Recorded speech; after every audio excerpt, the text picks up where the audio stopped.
Eu tinha 10 anos quando aquela mulher entrou em nossas vidas e desde então tudo começou a ir ladeira abaixo. Meu pai a conheceu por um aplicativo de namoro e no começo ele não parecia muito interessado nela. Lembro perfeitamente da noite do primeiro encontro deles.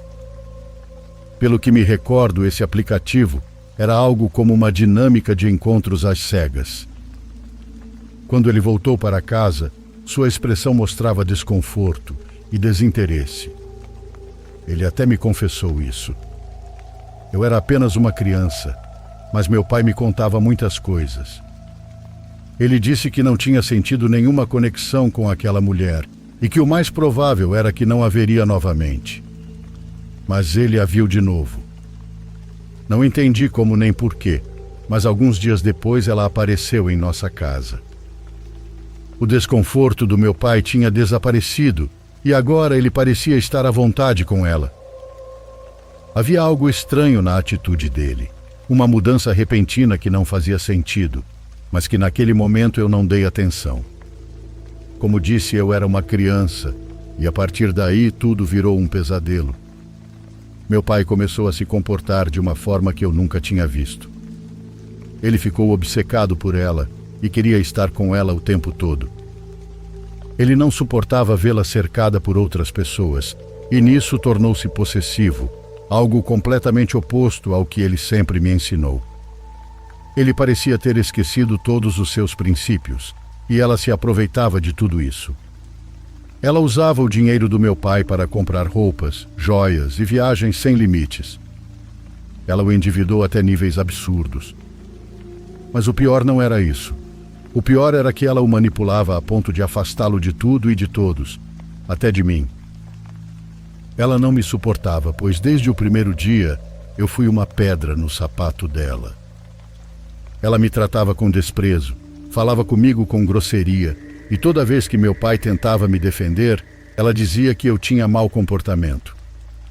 Ela o convencia de que eu era uma criança problemática e que precisava de disciplina.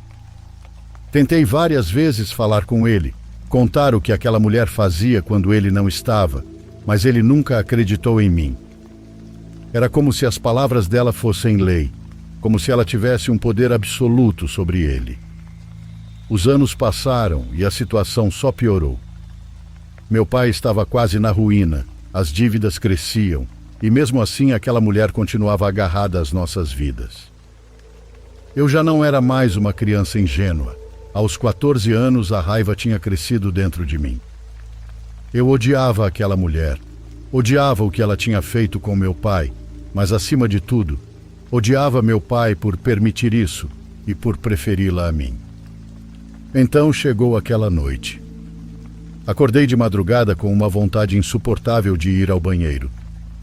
A casa estava em completo silêncio, mas ao sair do meu quarto e virar o corredor, ouvi um choro abafado. Me aproximei da sala e vi que meu pai estava sentado no sofá, mas não de um jeito normal. Ele se agarrava com força aos apoios de braço, como se estivesse se segurando para não ser arrastado. Suas mãos tremiam, seu rosto estava encharcado de suor e seu corpo inteiro parecia sofrer de dor. Não era só choro, era desespero. Me aproximei mais, mesmo estando aterrorizado. Eu nunca tinha visto meu pai assim. E o pior foi quando ele levantou o olhar e me encarou. Seus olhos estavam cheios de terror e então ele disse: "Eu não consigo deixá-la. Queria deixá-la, mas não consigo. Não entendo por que estou com medo." Eu também estava com medo e antes que eu pudesse dizer algo, ela apareceu do nada, sem fazer barulho, como se sempre tivesse estado ali. Ela não gritou comigo, nem me ameaçou, apenas me olhou e ordenou que eu voltasse para o meu quarto.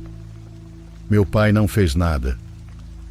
Eu queria ficar para ajudá-lo, mas sabia que se desobedecesse seria pior. Voltei para o meu quarto, mas não consegui dormir. Fiquei na cama com a mente girando em torno da visão que tive do meu pai agarrado ao sofá, com o rosto transtornado, dizendo que queria deixá-la, mas que não conseguia. Eu não entendia por que aquelas palavras ecoaram na minha cabeça repetidamente. Pensei em todas as possibilidades. Talvez ele estivesse apenas cansado, talvez tivesse discutido com ela e no fundo ainda a quisesse. Mas algo dentro de mim dizia que não era isso, era uma oportunidade. Se ele realmente queria deixá-la, significava que ainda restava algo dele, algo que não estava completamente preso. Passei a noite imaginando formas de convencê-lo, de mostrar o que estava acontecendo. Não sabia como, mas precisava encontrar um jeito. No dia seguinte tentei vê-lo. Queria falar com ele, aproveitar o momento antes que ela se colocasse entre nós de novo, mas ela me impediu. Disse que ele estava doente e que não sairia do quarto. Algo estava errado. Tentei insistir, mas a porta permaneceu trancada. Durante dias, toda vez que ela saía, fechava a porta com chave e quando estava em casa não me permitia chegar perto. Meu pai tinha desaparecido atrás daquela porta e quando finalmente o vi quase uma semana depois, senti um alívio momentâneo. Mas assim que falei com ele, soube que algo não estava certo, pois ele não se lembrava de nada. Não lembrava da noite em que o encontrei chorando, nem das palavras que tinha dito. Insisti e tentei fazê-lo se lembrar, mas era como se aquilo nunca tivesse acontecido. Tudo o que ele dizia era que a amava e que nunca gostaria de se separar dela. Era como se alguém tivesse colocado aquelas palavras na cabeça dele. Fiquei sem opções. Por mais que quisesse, eu não podia lutar contra algo que ele mesmo negava. Os dias passaram e tudo pareceu voltar ao normal. Eu continuava observando, esperando alguma mudança, algo que me desse uma nova oportunidade, e então, numa noite, eu o vi beber algo. Tinha chegado tarde em casa depois de conversar com meus amigos, então fui até a cozinha e o vi sentado com uma xícara nas mãos. O cheiro estranho chamou minha atenção, e quando olhei de relance, vi que era uma mistura de ervas e algo mais que eu não consegui ver direito. Ela estava ao lado dele, dizendo que o chá o ajudaria a dormir melhor, que afastaria os pesadelos. Me aproximei de novo e observei o líquido escuro na xícara. Havia pequenas coisas flutuando, e meu pai o bebia sem questionar, embora a cada gole ele franzisse a testa. Naquele momento me lembrei de alguém. Na escola, uma das minhas colegas sempre falava sobre magia, sobre feitiços e rituais. Eu nunca tinha dado atenção, mas agora tudo aquilo me parecia estranhamente familiar. No dia seguinte, fui procurá-la e contei o que tinha visto. Ela não reagiu com surpresa e disse que aquilo soava como uma amarração e que, se fosse verdade, não seria fácil de quebrar. Mas havia uma forma de comprovar. Ela me deu algumas ervas para preparar outro chá. Explicou que se meu pai não tivesse nada estranho no corpo, a infusão não teria gosto, mas se estivesse sob um amarre, ele acharia o gosto amargo e desagradável. Naquela noite fiz a troca. Preparei um chá com as ervas que ela me deu e substituí pelo que a mulher servia todas as noites. Me certifiquei de provar antes e não tinha gosto algum. Meu pai bebeu sem perceber a troca, e assim que tomou o primeiro gole, sua expressão mudou. Ele franziu a testa e apertou o maxilar, como se estivesse se forçando a engolir algo insuportável. Pouco depois começou a se sentir tonto. Ele levantou-se com dificuldade e caminhou cambaleando até o banheiro. Eu, por preocupação, o segui. Quando o encontrei inclinado sobre o vaso sanitário, ele vomitava algo preto, espesso, com um cheiro forte de alho. Fiquei o observando paralisado da porta. Algo estava saindo do corpo dele. A mulher, assim que viu meu pai inclinado sobre o vaso, correu até ele. Ela o segurou pelos ombros, tentando ajudá-lo a se levantar, perguntando o que ele tinha tomado. Ela viu a xícara que eu tinha servido o chá e de repente olhou para mim, me mandando para o meu quarto. Sua voz estava mais dura que o normal e não me restou alternativa senão obedecer. Do corredor ainda conseguia ouvi-la murmurando coisas que eu não conseguia entender. Naquela noite não dormi. e no dia seguinte procurei novamente minha amiga na escola. Contei o que havia acontecido, como meu pai reagiu ao chá e o que havia vomitado. Ela não pareceu surpresa, apenas assentiu e me disse que se eu realmente quisesse ajudá-lo, precisaria conseguir mais daquelas ervas. Era a primeira vez em tanto tempo que eu sentia uma esperança real de acabar com todo aquele inferno. Mas minha amiga não via tudo com tanta simplicidade.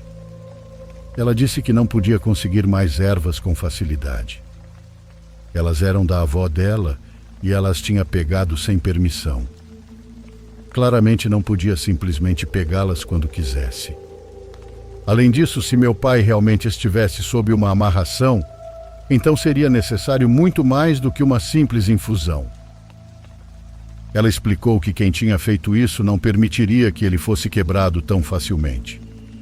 Se percebesse que algo estava mudando, poderia reforçá-lo ou até mesmo tomar represálias contra outras pessoas. No começo pensei que talvez ela estivesse dizendo aquilo só para não me ajudar, mas quanto mais ela falava, mais sentido fazia o que dizia. A solução não era tão simples. Ela me explicou que se eu quisesse fazer algo, teria que contar com proteção, e que o melhor seria procurar alguém que realmente soubesse como lidar com algo assim.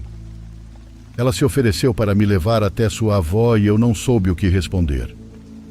Não fazia ideia de como dizer algo assim ao meu pai. Não podia simplesmente falar que ele estava enfeitiçado, nem mesmo tinha certeza de que ele me ouviria. Mas eu precisava tentar, e esperei um momento em que a mulher não estivesse em casa. Aproveitei que ela tinha saído para fazer perguntas ao meu pai. No começo, suas respostas eram curtas. Ele apenas assentia ou negava com a cabeça, como se o assunto o incomodasse. Mas eu não parei e continuei insistindo. Perguntei se ele nunca tinha achado estranho tudo aquilo. Como tinha passado de não se interessar por ela para não conseguir se afastar dela. Mencionei a noite em que o encontrei agarrado ao sofá, implorando para deixá-la, mas incapaz de fazê-lo. O lembrei do chá, falei sobre a infusão que eu havia trocado, de como eu a bebi sem problemas enquanto ele achou insuportável. Pela primeira vez em muito tempo, seu rosto se fechou. Ele ficou em silêncio por um longo tempo. Quando finalmente falou, não tentou discutir comigo. Apenas disse que me acompanharia até a casa da senhora. Disse que o faria para me provar que tudo aquilo não passava de superstição. Mas no olhar dele, pela primeira vez em anos, vi algo diferente. O caminho até a casa da senhora foi tenso. Meu pai, embora tivesse concordado em ir, não parava de repetir que tudo aquilo era uma bobagem. Ele dizia que estávamos apenas perdendo tempo e que não fazia sentido acreditar naquelas coisas. Mas apesar das palavras, eu percebia que ele estava inquieto. Quando chegamos à avó da minha amiga, já nos esperava. Ela nos deixou entrar sem fazer perguntas, pois já sabia por que estávamos ali. Assim que olhou para meu pai, franziu a testa e disse que ele carregava um trabalho muito forte. Meu pai se virou para mim irritado. Ele me olhou como se achasse que eu tinha contado tudo para aquela mulher só para seguir com a encenação. Mas ela continuou falando. Perguntou se ele por acaso já tinha passado dias inteiros sem lembrar de nada, como se tudo tivesse acontecido como num sonho embaçado, do qual só restavam fragmentos. Ele parou de rir no mesmo instante e, pela primeira vez, ficou em silêncio. A mulher quis saber se ultimamente ele havia se sentido doente, sem motivo aparente. Se em algum momento havia sentido aversão por aquela mulher, mas por algum motivo sempre acabava aceitando tudo o que ela dizia, mesmo quando não concordava. Meu pai já não tentou responder.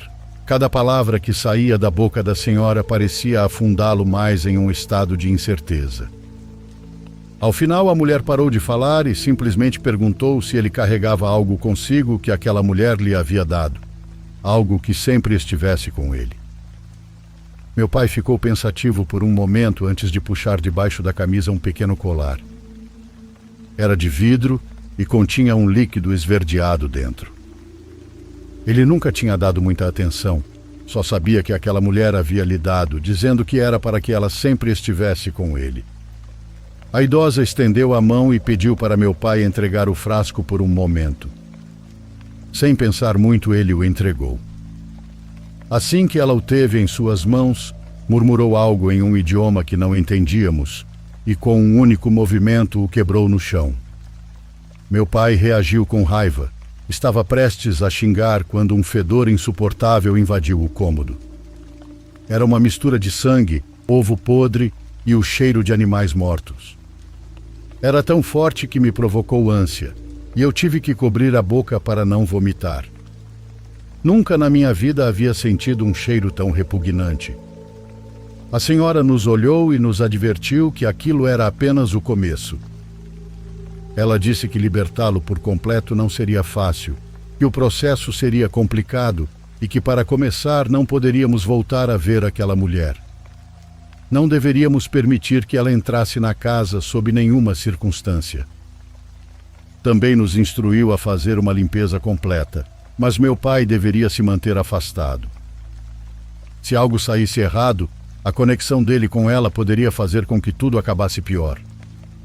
Ela me disse que se algo desse errado, a próxima pessoa afetada claramente seria eu. Ela nos explicou como aquele amarração funcionava e depois que tudo ficou muito claro, pediu que eu saísse do cômodo, pois precisava realizar uma limpeza em meu pai. Meu pai demorou um pouco para sair da sala depois de tudo o que havia escutado. Quando finalmente saiu, levou a mão ao estômago e respirou fundo, dizendo que sentia como se um enorme peso tivesse saído de dentro dele. Pela primeira vez em muito tempo, ele tinha total consciência do que havia acontecido. Ele me pediu desculpas. Agora que podia lembrar de tudo com clareza, entendia o quão ruins as coisas haviam ficado. Ele prometeu que tudo aquilo havia terminado. Nesse dia decidimos não voltar para casa e ficamos em um hotel, porque embora ele não quisesse que aquela mulher voltasse a entrar, legalmente a casa estava no nome dos dois, e ele não podia simplesmente expulsá-la. Naquele dia meu pai desligou o telefone e parou de receber ligações dela. Aquela primeira noite foi difícil. Ele me confessou que toda vez que fechava os olhos a via em seus sonhos, mas ao me ver dormindo tranquilo ao seu lado, decidiu ser forte e não ceder ao desejo de voltar. Assim tudo começou. As limpezas e os rituais não foram nada fáceis. Meu pai teve que passar por várias sessões com a senhora, embora felizmente ela não cobrasse muito pelos materiais. Parecia que a mulher que havia feito a amarração não estava disposta a deixá-lo ir tão facilmente, mas com o passar dos dias, meu pai começou a parecer melhor. Não só emocionalmente, mas também fisicamente. Ele voltou a ser o homem forte e saudável que tinha sido antes. Mas depois de 2 meses, tudo mudou. Um dia, pequenas feridas começaram a aparecer dentro de sua boca. No início eram poucas, mas em questão de dias se espalharam por toda a garganta. Meu pai foi ao médico, mas eles não encontraram uma explicação lógica. Fizeram testes, exames que só tinha em outra região, mas nada fazia sentido. Sem outra opção, voltamos àquela senhora. Ela nos disse que a mulher estava atacando-o, culpando-o por tê-la deixado e que agora sua intenção era matá-lo. Ela explicou que ela não estava acostumada a tratar doenças provocadas por magia, mas conhecia alguém que sim. Ela nos levou até um velho amigo seu e ele fez coisas que prefiro não recordar. A única coisa que posso dizer é que meu pai assegura que depois disso se sentiu melhor. As feridas começaram a desaparecer lentamente e a doença que o estava consumindo se desfez por completo. Com o tempo conseguimos tirar aquela mulher das nossas vidas, mesmo levando sua parte de tudo. Até hoje, ao lembrar do que aconteceu, me pergunto se ela continua procurando por alguém. Alguém desprevenido, alguém que possa aprender da mesma forma como fez com meu pai.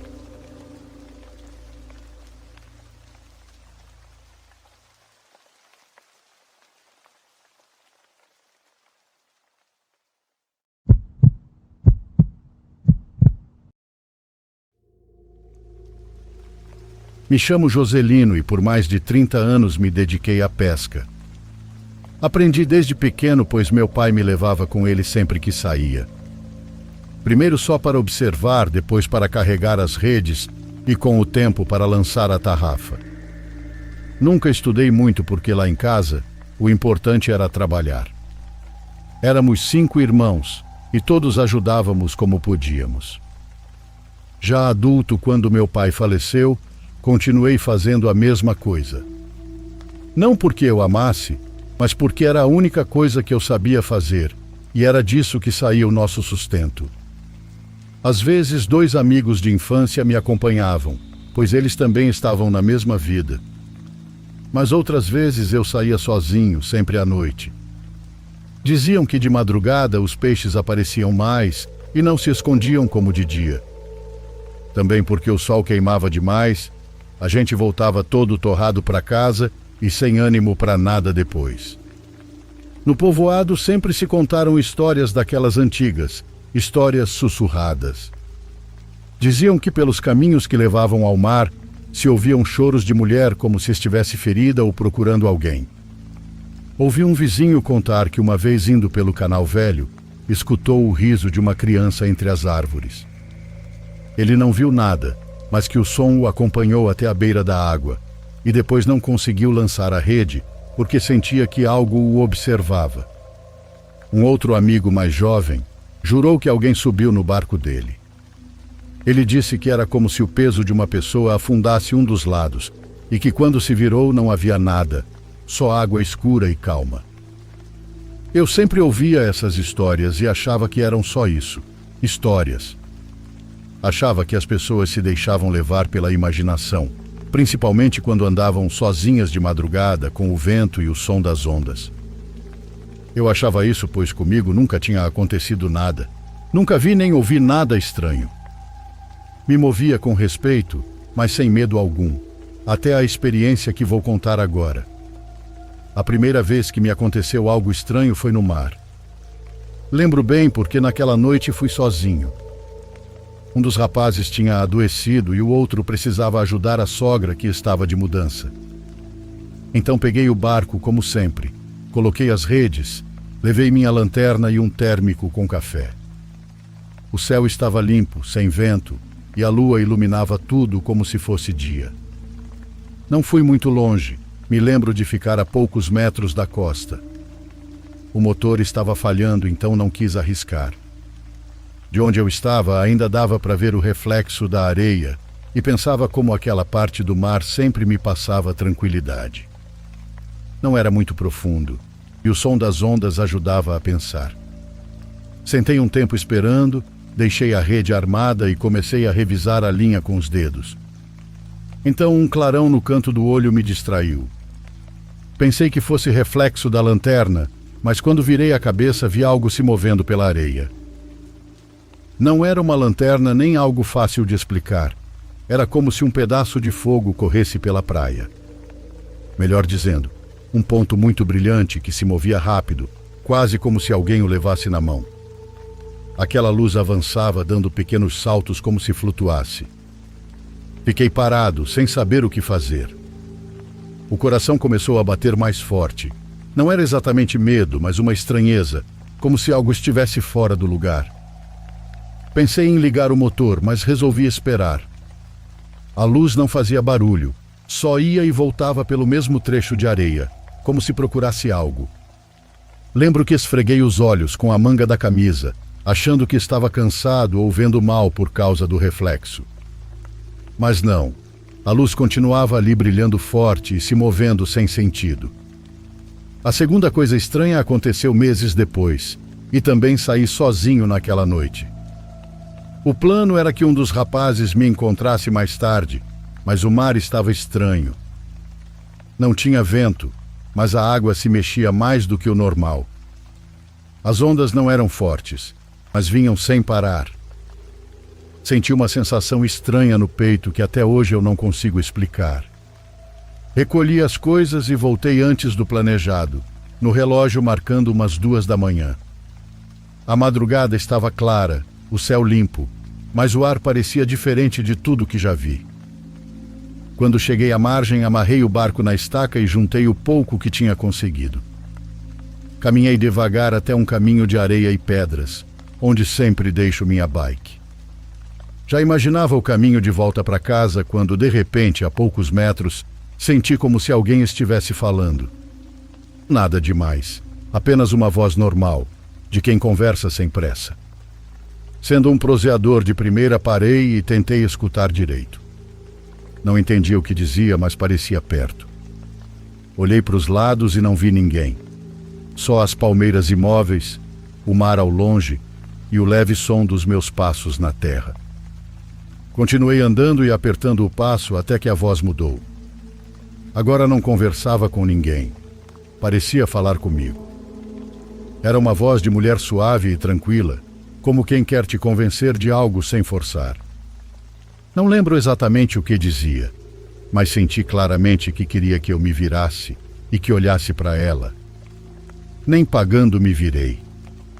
Aquele arrepio chato subiu pelo meu corpo, mas continuei andando com o coração disparado e a boca seca. Sentia que se virasse algo mudaria, como se meus olhos não estivessem prontos para ver o que aquela voz queria mostrar. Cheguei até a bicicleta, peguei sem olhar para trás e pedalei o mais rápido que consegui.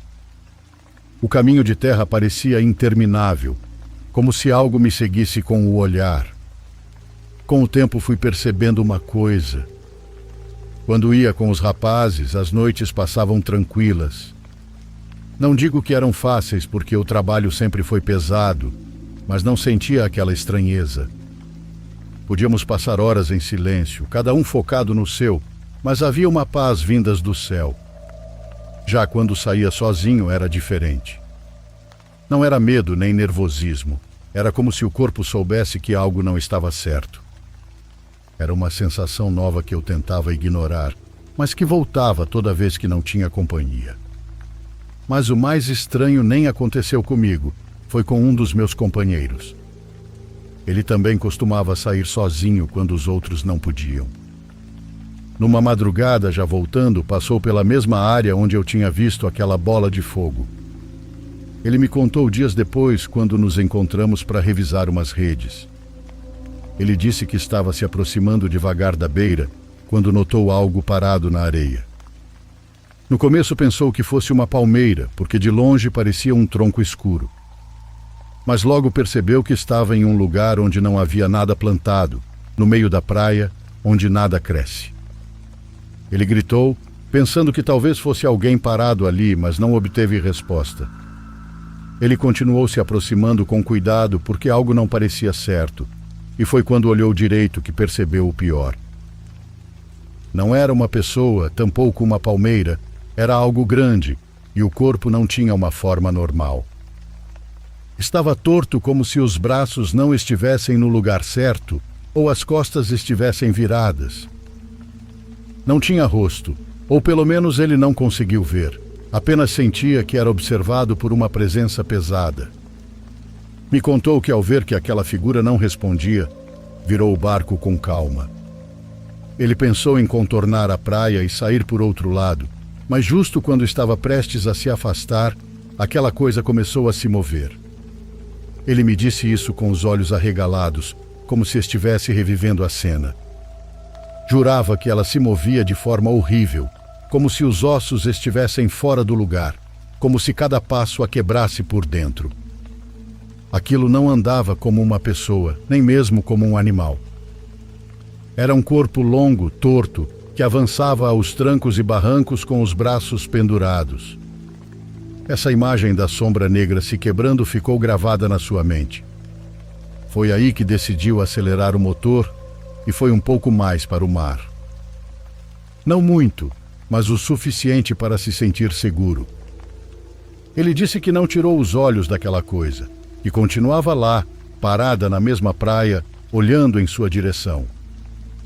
Não se movia mais, mas também não desaparecia, como se estivesse esperando por ele. Ele me garantiu que parecia que horas se passavam, mas esperou, pois não tinha outra opção. Com o motor desligado, a rede ao lado e o corpo tenso, esperou com os olhos fixos na praia. Só quando começou a amanhecer, Quando o céu mudou de cor, é que se atreveu a olhar de novo para a margem. E já não havia nada. A praia voltava a parecer vazia, como sempre. Com o tempo, essas histórias foram ficando na memória do povo, como tantas outras que se contam quando a noite cai cedo e a brisa sopra forte do mar. Alguns acham que são mentiras, que são invenções de homens cansados ou exageros de pescadores que confundem a falta de sono com fantasmas. Mas há situações que não têm explicação, que não se esquecem mesmo com o passar dos anos. Muitos de nós acreditamos que são verdade, não porque possamos provar, mas porque as sentimos. Porque quando estamos lá cercados de água e escuridão, há momentos em que algo muda, em que o que conhecemos deixa de fazer sentido.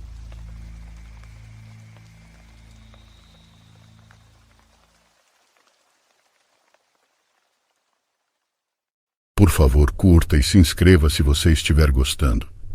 Agora continuamos.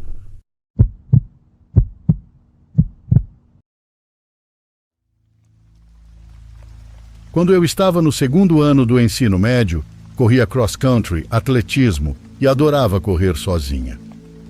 Eu não era a mais rápida do time, mas tinha resistência e conseguia me perder no ritmo dos meus pés batendo no chão. Uma mulher que morava em um bairro tranquilo e rural, perto de uma reserva florestal, me contratou para correr com sua filhote hiperativa, Izzy. Ela me pagava $10 por corrida e parecia um trabalho fácil. A cachorra precisava de exercício e eu ganhava um dinheirinho extra enquanto treinava. A área tinha casas espalhadas, fazendas abandonadas, um cemitério e os restos de uma antiga comuna de um culto desfeito. Meus pais sempre me alertaram sobre correr sozinha em lugares isolados, mas eu achava que era rápida o bastante para fugir de qualquer perigo. Isso mudou numa certa noite. Era pouco antes do anoitecer quando levei Izzy para uma corrida mais longa. O sol poente lançava um brilho alaranjado intenso sobre o topo das árvores, mas as sombras se estendiam pela estrada, fazendo tudo parecer mais escuro do que deveria. Os únicos sons eram minha respiração, o arfar de Izzy e o som rítmico dos meus tênis batendo no asfalto. De vez em quando um pássaro agitava as asas nas árvores, ou um cachorro distante latia, mas fora isso, o silêncio era absoluto. Quanto mais eu corria, mais silencioso tudo ficava, como se o mundo estivesse aos poucos se esvaziando de som. Depois de uns 3 quilômetros, chegamos a um trecho da estrada ladeado por uma floresta densa dos dois lados. Foi quando Izzy parou de repente. Suas orelhas se levantaram e ela ficou encarando a mata, completamente imóvel. Segui o olhar dela e a princípio só vi as árvores densas, galhos balançando levemente com a brisa. Mas então, entre dois troncos, um rosto masculino surgiu por trás de uma árvore. Ele era baixo, usava um boné puxado para cobrir o rosto, uma jaqueta grossa apesar do clima e luvas. Os olhos estavam fixos em mim, sem piscar. A imobilidade dele me deixou nervosa, mas pensei que talvez fosse apenas um caminhante ou um caçador. Ainda assim, algo na maneira como ele estava, meio escondido, me arrepiou. A presença dele parecia errada, como se ele não fosse apenas alguém de passagem, mas algo que nem deveria estar ali. Fiz um aceno educado, tentando parecer tranquila, e voltei a correr. Meu coração batia mais rápido agora, e não era por causa da corrida. Poucos passos depois, Izzy parou de novo e ficou com o corpo rígido. Meu estômago afundou quando me virei. O homem havia se aproximado. Ele não estava mais atrás da árvore, agora estava na beira da estrada, a poucos metros, ainda encarando. A cabeça dele estava ligeiramente inclinada, como se estivesse me estudando. Uma sensação horrível tomou conta de mim, pois ele queria que eu soubesse que ele tinha se mexido. Ele queria que eu notasse. Meu corpo se preparava instintivamente para correr, mas me forcei a manter a calma. Talvez fosse só um esquisito tentando me assustar. Talvez se eu o ignorasse ele fosse embora. Continuei correndo, tentando manter a compostura e olhando por cima do ombro a cada poucos passos. A princípio pensei que ele tinha sumido, pois a floresta parecia vazia de novo. Mas então, assim que olhei para frente, captei um movimento pelo canto do olho. Virei para trás e ele estava correndo na minha direção. Ele segurava um cutelo de açougueiro. Não pensei, apenas corri e gritei. A adrenalina percorreu meu corpo como eletricidade e me forcei além de qualquer esforço que já tinha feito em uma corrida. Izzy mal conseguia acompanhar enquanto rasgávamos a estrada abaixo. Eu nunca havia sentido um medo como aquele, um tipo de medo que avisa que você vai morrer se desacelerar. Olhei para trás apenas uma vez e ele ainda estava me perseguindo.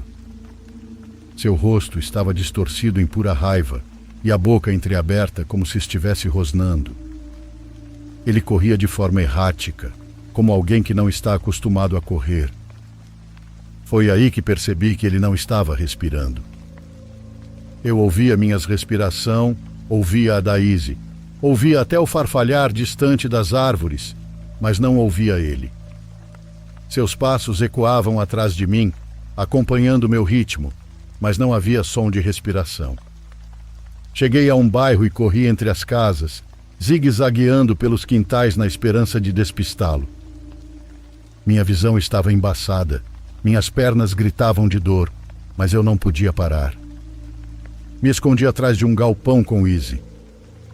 Finalmente, quando achei que tínhamos posto distância suficiente entre nós, me encostei na parede de madeira, segurando os joelhos.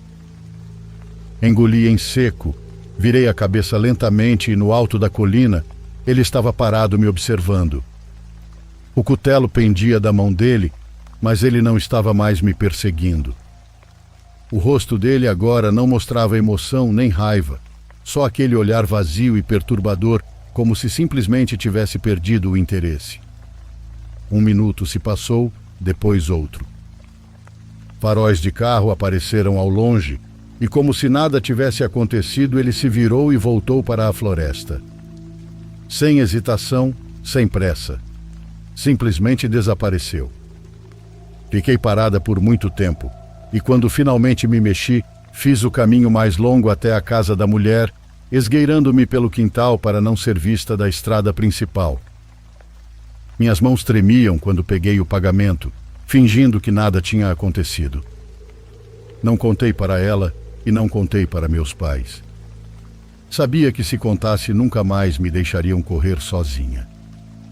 Eu não sei quem ele era, não sei se era parte do antigo culto, um andarilho ou algo completamente diferente. Mas sei de uma coisa. Nunca mais corri naquela direção.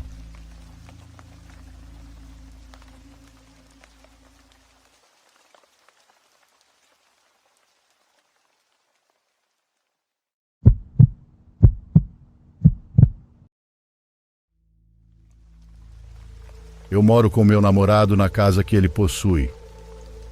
É uma casa modesta em um bairro bom. Crimes violentos aqui são geralmente raros.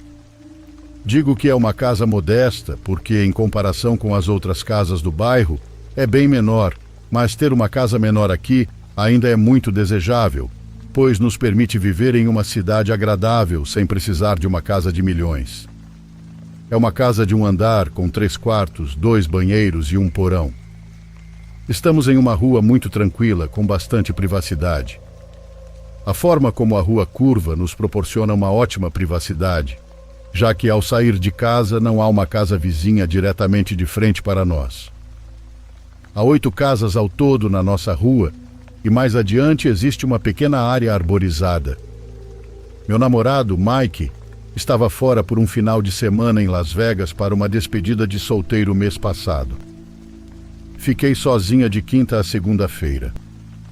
Na sexta à noite, depois do trabalho, chamei algumas amigas para uma noite de vinho. Em determinado momento, enquanto estávamos na sala assistindo a filmes de terror, a campainha tocou. Ficamos em silêncio e nos olhamos com a mesma expressão. A campainha tocando tarde da noite, enquanto assistíamos a um filme de terror, parecia até irreal.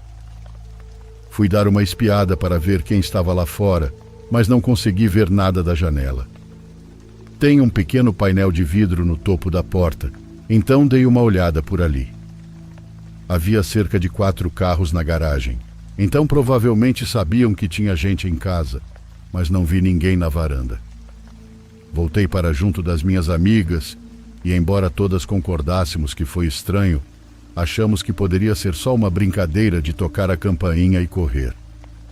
Depois que todas foram embora, já era tarde o suficiente para eu ir dormir, mas fui acordada naquela noite, menos de 1 hora depois, pela campainha tocando 2 vezes. Olhei para o celular e eram cerca de 1 da manhã. Ninguém deveria estar na porta a essa hora.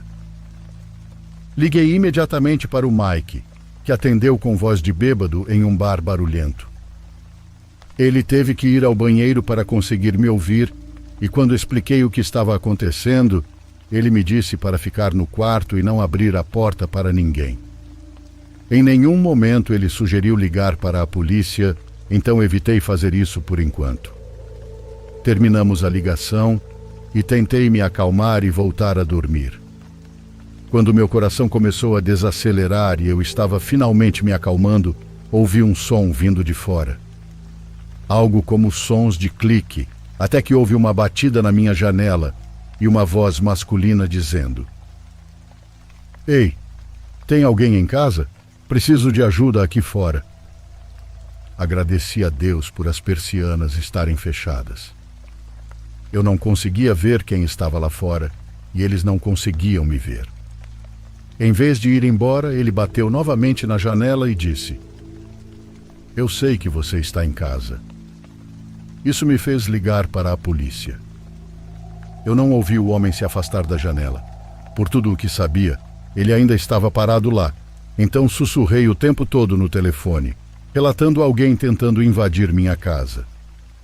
Podem me chamar de exagerada, mas eu estava com medo e queria a polícia lá o mais rápido possível. Em questão de 5 a 10 minutos, a campainha tocou de novo, seguida por batidas altas. Fui até a porta e perguntei quem era. Uma voz masculina respondeu: "É a polícia." Era uma voz diferente da do outro homem. Olhei pelo vidro e confirmei que eram 2 policiais. Abri a porta e o policial mais alto entrou direto na minha casa sem que eu o tivesse convidado. Ele disse que estavam respondendo a um chamado, e eu disse que havia um homem rondando a casa, tocando a campainha e batendo na minha janela. Não quero prolongar muito essa parte da história sobre esse policial específico, mas ele foi o homem mais rude que já conheci. Parecia estar em um surto de poder. Ele foi desrespeitoso, mandando eu me calar e interrompendo enquanto eu tentava explicar. Ele também não parecia levar minhas preocupações a sério. O parceiro dele não disse uma palavra, apenas ficou ao fundo. O policial mais alto me fez perguntas das quais eu já tinha dito que não sabia a resposta. Eu já tinha deixado claro que não tinha visto ele. O policial chegou a me dizer: "Bom, foi você que nos chamou, senhora. Se não quer nossa ajuda, podemos ir embora." Fiquei completamente chocada. Nunca tinha ligado para a polícia antes e não esperava tamanha falta de respeito. Pedi desculpas e disse que só estava com medo. Foi nesse momento que os 2 policiais caminharam pela casa com suas lanternas. Eles deram uma volta completa, mas, honestamente, não verificaram com muita atenção. Eu os observei pelas janelas. Eles voltaram à porta e me disseram que não podiam fazer nada sem câmeras ou provas de que o homem tentou cometer algo errado. Depois disso, os 2 foram embora. Não me senti nem um pouco mais segura, além do fato de que talvez o homem, quem quer que fosse, tenha visto que chamei a polícia. Voltei para a cama e, felizmente, a próxima vez que acordei foi com a luz do sol entrando pelas persianas fechadas. Era por volta das 10 da manhã. Era sábado, e à noite minha amiga teria uma festa de Halloween para a qual eu iria ajudar a arrumar. Durante o dia fiz algumas compras e aproveitei para pegar algumas coisas para a festa. Minha fantasia era a Velma do Scooby-Doo, e minha amiga que organizava a festa seria a Daphne. Cheguei à casa dela por volta das 18, a festa começou às 21 e se animou por volta das 23. Fiquei lá até tarde, saindo um pouco depois da 1 da manhã. Estava bem para dirigir, pois só bebi algumas cervejas. Quando cheguei em casa, percebi imediatamente um ar frio. Depois de deixar minhas coisas na mesa de jantar, notei uma janela aberta. Fui correndo fechá-la, tentando me lembrar por que a teria aberto. Fui escovar os dentes e, ao sair do banheiro, percebi que a porta do porão estava escancarada. Fiquei paralisada. Foi então que comecei a ouvir um som fraco, mas constante de cliques. Ao me aproximar das escadas do porão, percebi que o som vinha de lá. Quando cheguei ao topo da escada e olhei para o porão escuro, o som parou de repente. Uma voz lá embaixo disse: "Você finalmente está em casa." Com isso, bati a porta do porão e fui para fora com meu telefone. Bati na porta do vizinho até que ele atendeu e escolhi ligar para a polícia em segurança. Infelizmente, eram os mesmos 2 policiais que voltaram. Meu vizinho me acompanhou enquanto falava com eles dessa vez, e acho que isso impactou a atitude do policial mais alto, que não foi tão rude agora. Ele e o parceiro verificaram a casa, enquanto meu vizinho e eu esperávamos na sala. Depois da busca inicial, mostrei alguns lugares que imaginei onde alguém poderia se esconder. Reviramos a casa toda, enquanto eu ainda falava ao telefone com meu namorado bêbado. Quando me certifiquei de que ninguém estava lá, fiz uma mala para ir ficar com minha irmã até Mike voltar. Dessa vez, tranquei todas as janelas antes de sair. A principal lição da minha história é que, se você tem janelas que se abrem o suficiente para alguém entrar, certifique-se de que estejam sempre trancadas. Ainda moramos nesta casa hoje, mas por alguns meses eu me recusava a ficar sozinha por longos períodos. Ainda tenho estresse pós-traumático e às vezes tenho pesadelos em que acho que estou ouvindo batidas na janela, até que acordo.